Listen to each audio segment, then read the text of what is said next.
This is ITV.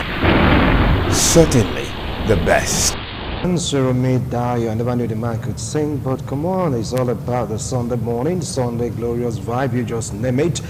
Just to give thanks and praise to God. Well, on this discussion segment, we're going to take a look at IDPs and security challenges.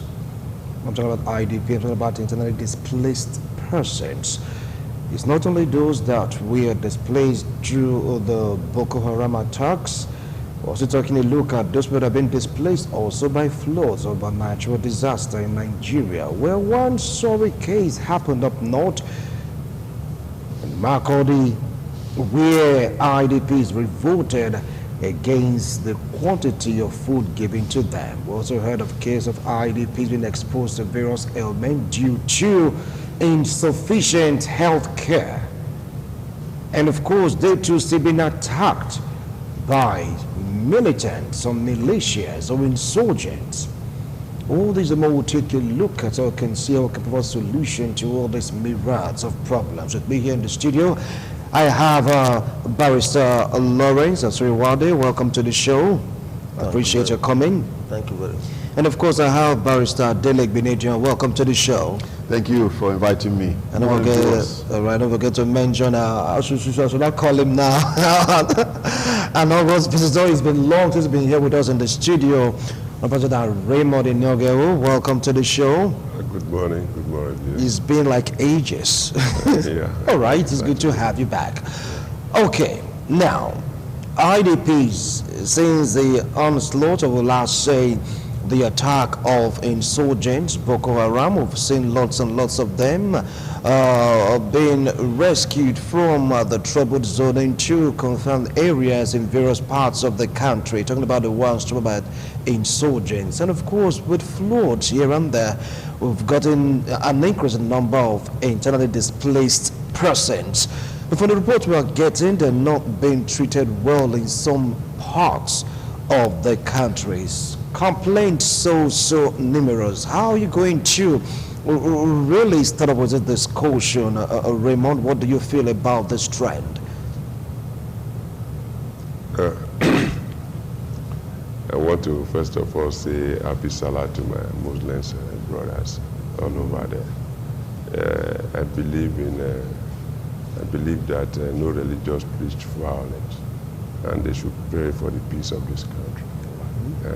The IDP is simply internally displaced persons, and this can be caused either by either by communal crisis, insurgency like the case of Boko Haram, or rather as a result of natural disasters. But I think I have to take it from that, from the area of insurgency and communal crisis. And the major factor in these things, education play a very important role. NEMA once says, some expert once says, that the recruitment, lack of education aided the Boko Haram recruitment, that we are finding it difficult to cope after several years. IDPs, some IDPs started as far back as 2011, and some are still there. And no Nigerians for our style of leadership, or those that are empowered to take care of these camps, you understand, hijack a lot of materials meant for them. You understand? Because it is not easy for someone to be in a camp. One is mental reasoning, that the trauma. First of all, you are living in the comfort of your house, or your home, or your community. Then it is a particular event took place, the violence, the killings, and everything, the traumas. I think they need actual rehabilitations. Not only on providing them with food, relief materials, and others, health issues too, because there's a congestion. This is where people now live in a confined environment, trying to make a niche outside their normal way of life which they have been living before the displacement, either as a result of natural disaster or as it then.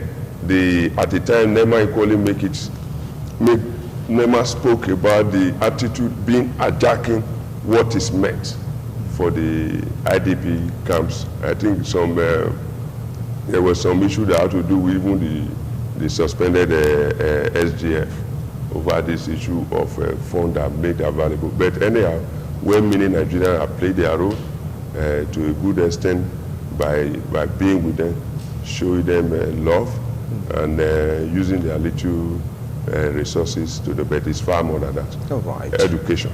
All right. Is very important. All right. I'll come back to you. Barrister Dele Igbeneghu, what's your own perspective on this issue? Well, again, I would like to associate myself with the comments that have been made, you know, quite eloquently by Mr. Enogeru. You know, the problem of the IDPs, you know, throws up all kinds of dimensions. But my thinking now is we're looking at the security challenges that are associated with it. General insecurity is everywhere. It's been growing, and evidently it's important that it should be examined. When people are confined to a place, and those who are supposed to look after them well are not doing so, then you find like what happened where they had to revolt against those who are looking after them. So those who are supposed to take care of them now become, as it were, the enemy or the opponent, because they are the ones that they are fighting, isn't it? The people who caused the problem that brought them there unconsciously become their friends, because now they have identified the common enemy with those other people. That's what is worrying about it. It's worrying because we all know about the Stockholm syndrome. That is a psychological concept where the hostage becomes friendly with the captor, and you know, becomes sympathetic with the cause of the captor, even though he's a hostage. But he starts to think, you guys are really right. What you are doing is good, and those people who are trying to rescue me are the bad guys. You know, so you now find a situation where some of the you know, so IDPs become sympathetic to the cause of the insurgents. The insurgents also infiltrate and, you know, either blow up. We had cases where they detonated a suicide bomb within the IDP camp, killing, you know, more people, just to give the impression as if, you know, you are not safe here, you are not safe with this government, you can only be safe, you know, with us if you do what we want you to do. So the government really needs to, you know, needs to come up, you know, rise up to the challenge, because we're not just having IDPs for the first time on earth in Nigeria. This thing has been going on. It's not a new phenomenon. It just takes a phone call to the UK or to Tunisia or to, you know, UAE or to America to find out, you know, how did you guys handle situations like this, or to Israel, or hop on a plane. You can get there in 8 hours or 10 hours at the most and learn from them. But what I find is that we know what to do, but we don't really do it. Oh, right. You know, like Mr. Nogari talked about people who are hijacking materials that are meant for IDPs. And these people who are hijacking these things out of corruption, you know, are living fine. Their families are living okay. We had a situation where, like you said, the SGF was alleged to have used some millions of naira to clear the grass, and there was some investigation, you know, and up to now, there's been no sort of All right. no report, All right. no report. So, you know, all of these sort of multiplies the problem and diminishes the solution. Okay. It multiplies the problem and diminishes the solution. And then we are unable to grapple with these otherwise simple things, because we are not dealing with a monumental catastrophe. It's not as if half of the country is at war. Assuming half of the country is at war, would we not be able to cope? Okay, I'll come back to you on that. Barrister Lawrence, have anything to add to all their points, the ones they've raised?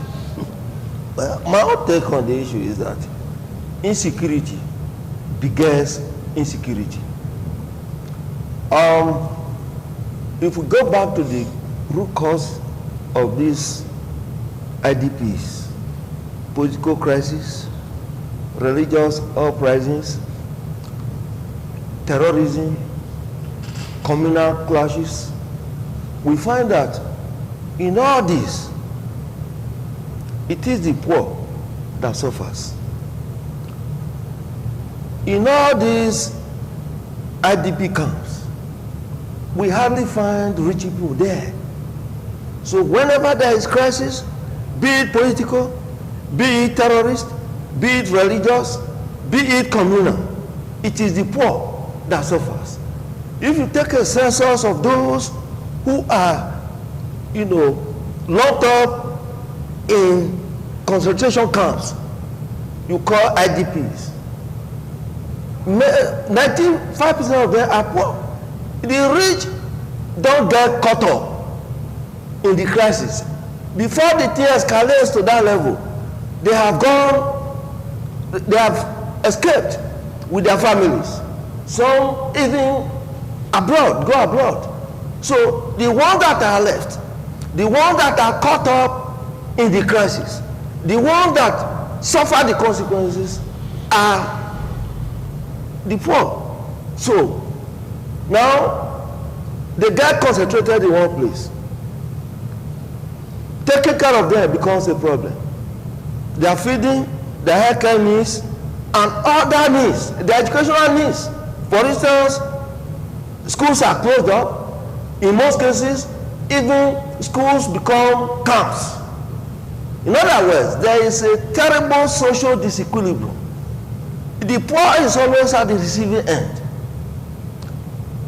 Then, when these IDPs, inmates as it were, find that they have not been properly taken care of, because they also have a right to exist.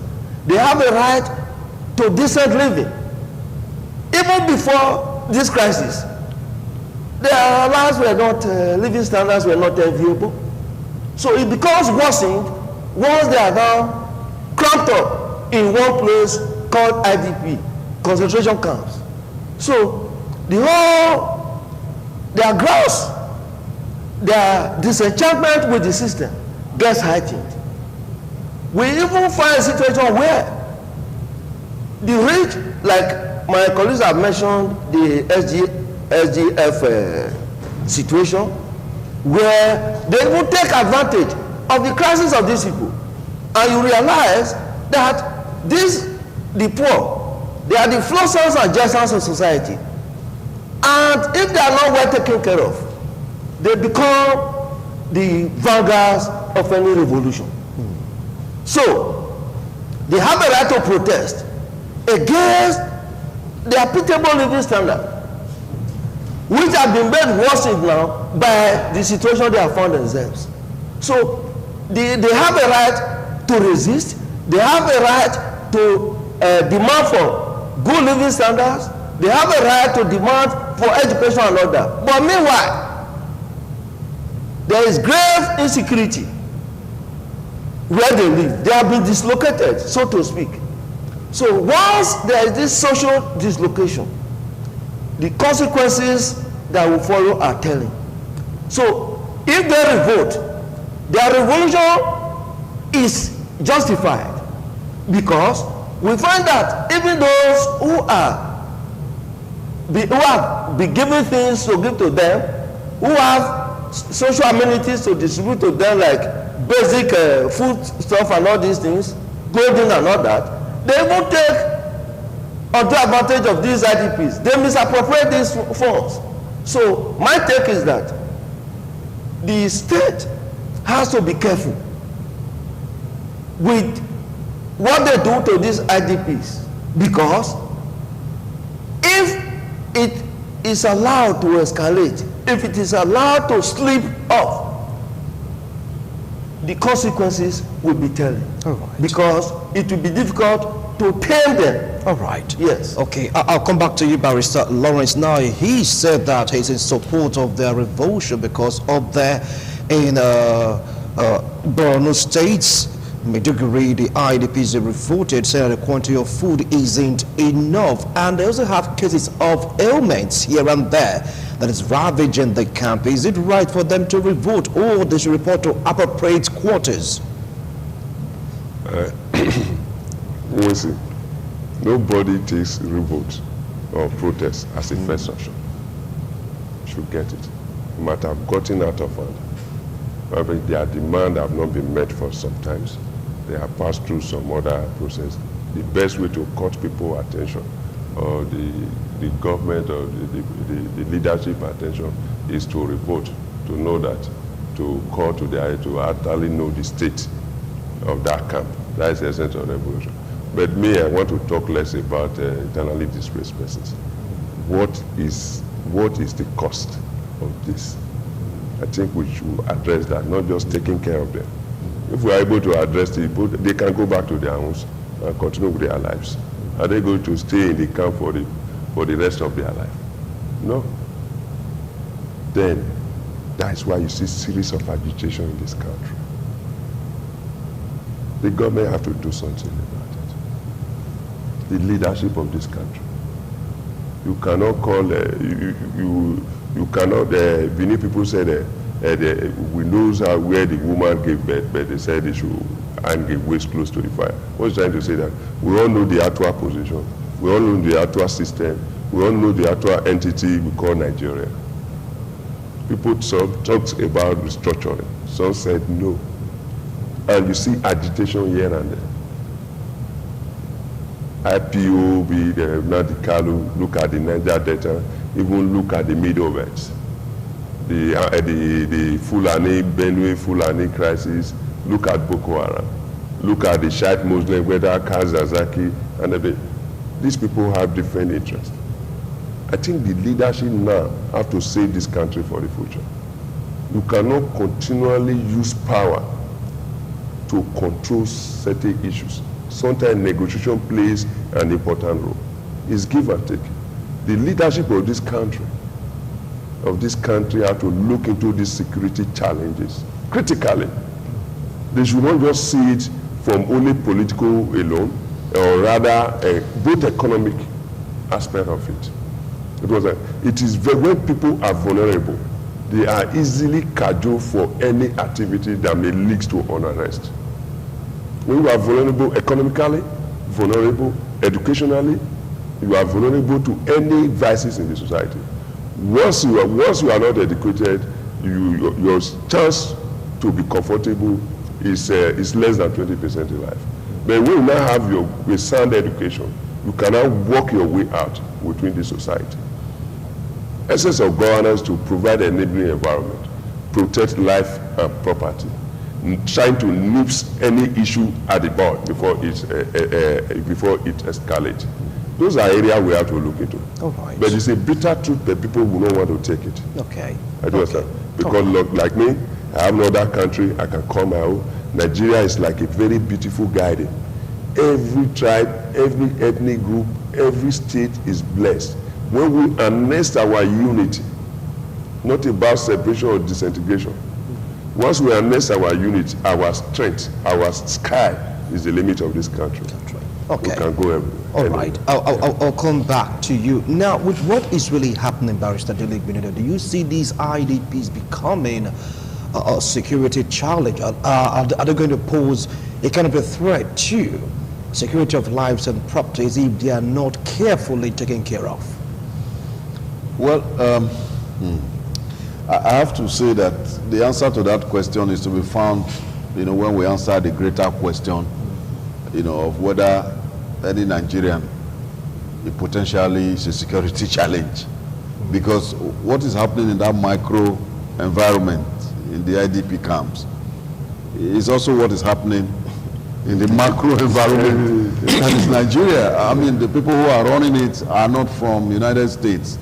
They are mainly Nigerians. Even though they have help and assistance from international organizations, which is also something that really makes me sad, because every little thing we run to international organizations for help. It's as if Nigeria is helpless to help its own people. and I say that with all due respect. I'm not trying to knock anybody. You know, I mean, we're not a poor country. But the last time I was watching some telecast about these IDP things, and the people they were fighting were actually not Nigerian aid workers. They were foreign aid workers. The people they were, you know, they revolt.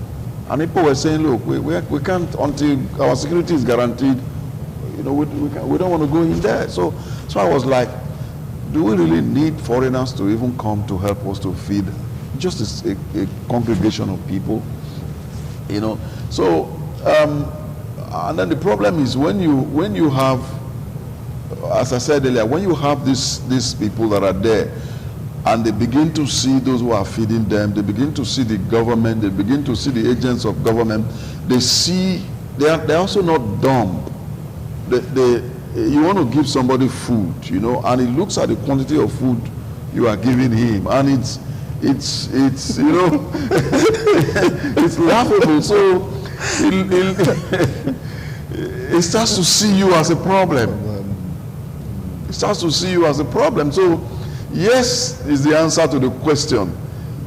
These people can become security challenges in future. Don't forget that many of them have nothing to lose at this moment. They've lost their homes.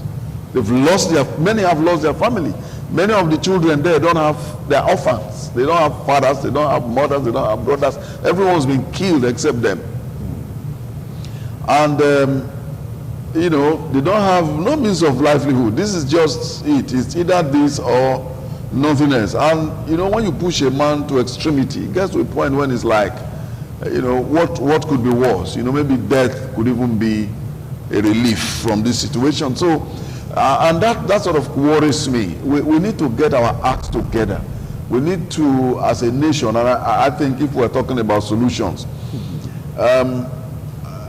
again, who is the presidency? That's what the SDF asked once, isn't the former SDF, when they said you've been suspended by the presidency. Who is the presidency? Because who are you going to hold responsible? In Nigeria, nobody is responsible for anything. You know, NEMA and others are not responsible because, you know, there's no clear cut policy direction. Nobody is implementing anything. And when you want to put somebody into position, I would rather put this guy because he's my friend, or he's my brother, or he's my village man, or he's my state man, than to put you, who is qualified to do the job, because you are not my village man. So, and we have it even enshrined in our laws. So we call it federal character. You know, there's even a commission to ensure that you appropriate positions to certain, so that there is a balance. You know, there is no merit commission in Nigeria. There's no merit commission. So you want to give an appointment. You want to appoint. I don't know how to say it without sounding. All right, now, before you just hold on now. Just hold on. All right. That's the problem, because these people who are heading these things, all right, are also appointed the same way, you know, appointments are made. Okay. So once they get there, it's like, man, this is my own opportunity. Okay, I'll come back to you on that. This is my own opportunity to do what? I'll come back to you on that. Now, it's been like going on for several years now. You get to see the government trying to take care of these IDPs. How long do you think the government will be able to shoulder the responsibility of taking care of this set of persons spread across various localities in the Federation? Well, for me, the IDP we are seeing now, the camp, is a metaphor for what happens in the entire country. There are several IDP camps all over the place. In Oluku here, there is IDP camp. In Ring Road, there is IDP camp. Go to Pobahi, Rama Park, there is IDP camp. The difference is the ones we have pacified those ones are classified IDP camps. Whereas the entire spectrum in the country is an IDP camp. How? I don't really understand that. How can the entire spectrum of the country be an IDP camp? I don't believe that viewers really understand that. Could you please come on light on that? What I mean Yes. is that in Nigeria today, there is a terrible social disequilibrium. Terrible social disequilibrium. That even in your street, the one big man that has it all is contradicted, contrasting with the army of the poor, of the flossers and jessers of society around this place. Take for instance, a politician goes home on weekends. Before he arrives, his place is already a beehive of those who are in terrible need. We have the ones that you can ordinarily regard as beggars, street beggars. We also have the executive beggars who dress up in otherwise good-looking clothes, but in there's nothing in the pocket. Out there at home, there is nothing left for the family. So once the politician comes home, the big man comes home, his place now becomes the Mecca. People go there for what they can take. You spend hours waiting for just a plate of rice. A plate of rice that you even take under trees, under canopies in his house. Before you know it, you have spent up to 10 hours to be entitled to a plate of rice that will not cost more than 200 naira in the streets. So when I say that the IDP camps, these official ones, are metaphors for the entire country that is not thrown up into IDP camps. Once you arrive home, Shey Baba and all that, there is poverty everywhere. There is great social disequilibrium, and that is the basic problem in the country. My friend, my discussant has referred to education being the leverage. Once you are educated, every other thing follows. But the thing is this: once you get that education, the irony is that you will have no job. Political leaders will tell you, create a job for yourself. Ask them, have you, your children, did they create jobs for themselves? Before they come out of school, jobs are already there for them. But you tell the sons and daughters of the poor who have gone through thick and thin to get that basic education, to create jobs for themselves. That is a parody of the situation. All right. I'll come back to you, Barrister Lawrence. You still hold on, but the question is still hanging. For how long do you think the government of the day will be able to really sustain the IDPs? Like the IDPs in Edo State. I think the state government and well-meaning individuals in the state have done their part. There's no revolt. They have a school. They already built a school. They have teachers, at least trying to keep those in the camps. I don't understand. There was truncation in their education. I don't understand. There are some counselors that have to reorientate them to forget about the traumas and others. I think in Edo State, we are doing well. But the question is this: we must address the root cause of the problem. That is strictly leadership. If you don't address it, how long will these people stay for the next 20, 30 years in camps? It's a big question. An internally displaced person, those are simply put, you are a refugee in your own land. Whether it is refugee in your own country. And it's the failure of government. It is their duty to protect my life and property. So if by any means, either by insurgency, either by communal crisis, either by anything, but for natural disasters, they're supposed to be equally prepared for them. It's strictly leadership. The truth is that I don't know how long. I cannot answer that. Those in leadership should be able to answer that. We should live up to the expectation and check the root causes of this problem. Since 2011, some persons have been in IDP camps in Abuja and others since 2011 for more than 7 years. Even when you are forced out of your country and go to a foreign land, hardly they will give you a status of refugee after 5 years or 7 years, unless permanently you want to relocate to that society and forget about your home. So I don't know how long ago, my brother. I don't know, do you know for how long? Because right now, he has done his calculation. He just can't see for how long. Did you want to take a shot at that question? For how long do you think this can really continue? I think the question is to be answered by, each individual refugee. Because the government cannot, as a matter of policy, fix a terminal date and say by May 2 years time, May 1st, we are going to shut the gate and we'll shut this place down. Everybody prepared to go. I think that will be counterproductive and obviously, because not everybody will be prepared at the same time to reintegrate to society. But again, there must be a gradual process of reintegration of the people into the society.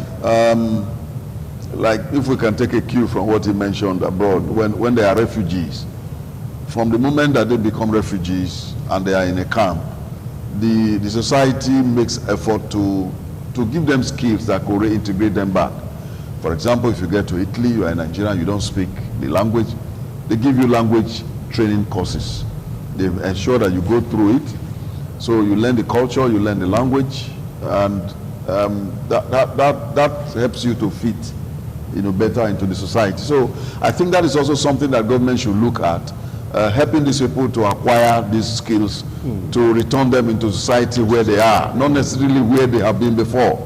Because if somebody used to live in Maiduguri and now is in Edo State, the culture is slightly different, the system is slightly different.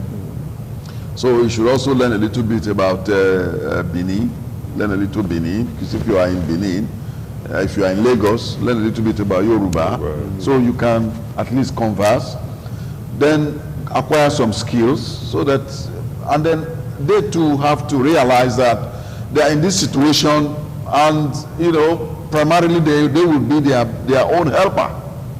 The buck stops with them.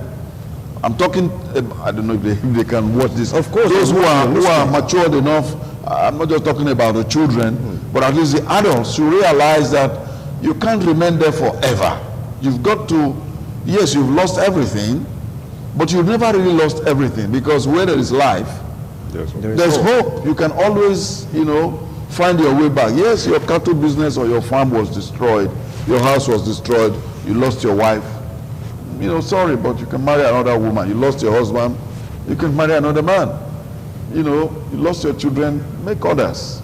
You lost your livelihood, your means of livelihood.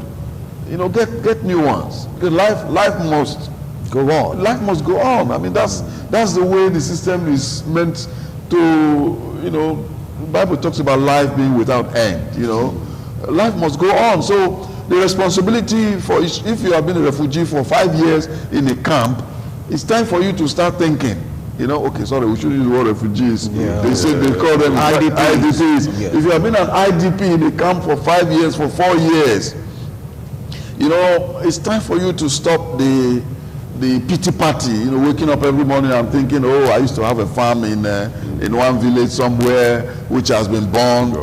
You think about that every morning. I don't want to sound sort of cruel, but life is full of challenges.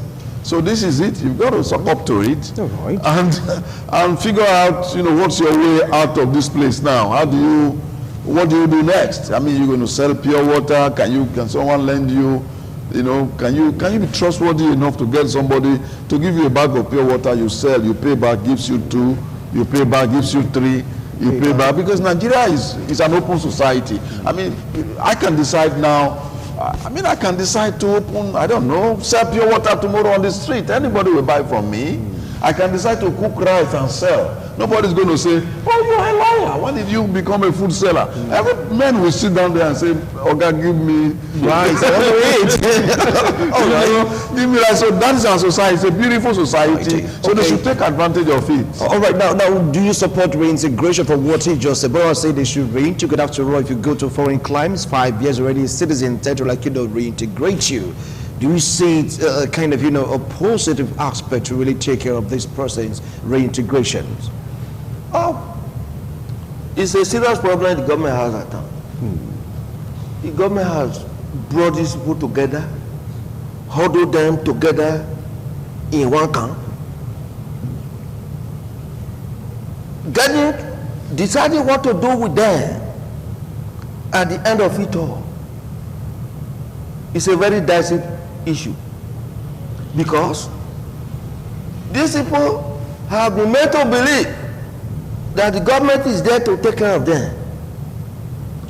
Their orientation is that the government will provide for us. It is as a result of security breakdown, government failure, that they came to be where they are. Because, like my cousin said, the government has a basic responsibility to provide security for its populace. Now, outside natural disaster, even when natural disasters come, governments are proactive. As it is now, politicians again have come to make political capital of the fate of these IDPs. You come, take a pickup load of food items there, then you deploy all the media in the world to bring life the supply. When a politician of note visits a state, the first place that comes to his mind after visiting the governor is to go to the IDP camp. All these are just to make political capital, just to show that one is a party. Whereas, on a daily basis, there are those who cannot afford the basic, even 3 meals a day, like not even square meals, not even triangular meals a day. They are there. IDPs are everywhere around you. But where you go to is the official place where everybody will see you. For how long can you continue to fend for those who are put in one place? Reintegrating them into society is going to pose a very big problem, because you don't be surprised that when political climate changes, when it doesn't, conduce to your political goal, to your political aspirations anymore, you will not visit. One is in power now. He goes there to seek political relevance. The moment he leaves office, he doesn't remember them again. So the whole thing is political. No. Now, government must take blame for the social disequilibrium that is in place. My colleague here talked about day learning skills. The ones that are already, that imbibed certain skills already, the ones that are already equipped, education and otherwise, are they engaged? Are they employed? Good question. Good question, because right now our time is up. And let's say you have 30 seconds each to summarize. 30 seconds each to summarize. We've spoken at length. I want to start off with you, Raymond, because I believe they are watching. Everyone is watching. The government, the IDPs, even the populace, they are watching because we are like live across the Federation. So briefly, what advice do you have? 30 seconds each. My advice is that the task of nation building is a collective responsibility of all. With the situation we have in this country now, what I do tell people, there's no food for a lazy man. That's why I cue into the idea of integrating them into the society. Reintegrating them into the society. Simple. All right, thank you so much, Barrister Dele. Well, my own take on it is, okay, this may come a little bit strong, but it's important that we hit the nail on the head. No IDP should wake up in the morning thinking, well, the government is thinking about me today. Because the reality is, I don't think anyone in government is actually thinking about you. You got to think about yourself. You got to figure your way out of where you are right now. Like you said, there are some who have skills. There's always an opportunity for you to succeed in life. Life is made in such a way that from point A, you can always get to point B. So my advice is figure out a way. You need to figure out a way. All right, thank you so much, Barrister Dele Benedio. You need to figure out a way. Barrister Lawrence, 30 seconds. Well, my take is that the present situation of the IDPs is a metaphor for the general situation in the country. That IDP is an euphemism for social disequilibrium. So what do we do briefly? What we do in this circumstance is that government should wake up to its own social obligations and responsibilities to the people. Thank you so much, gentlemen. I appreciate your wonderful analysis. You've heard them, they've said it all. For how long is this going to continue? Well, you've heard the advice. If you have skills, come on, get up and start working. If you have other things to do, think for yourselves right now, because reintegration, according to them, may just work. Okay, up next, we're joined Ifeoma Igwe to relate to... This is ITV. Certainly the best.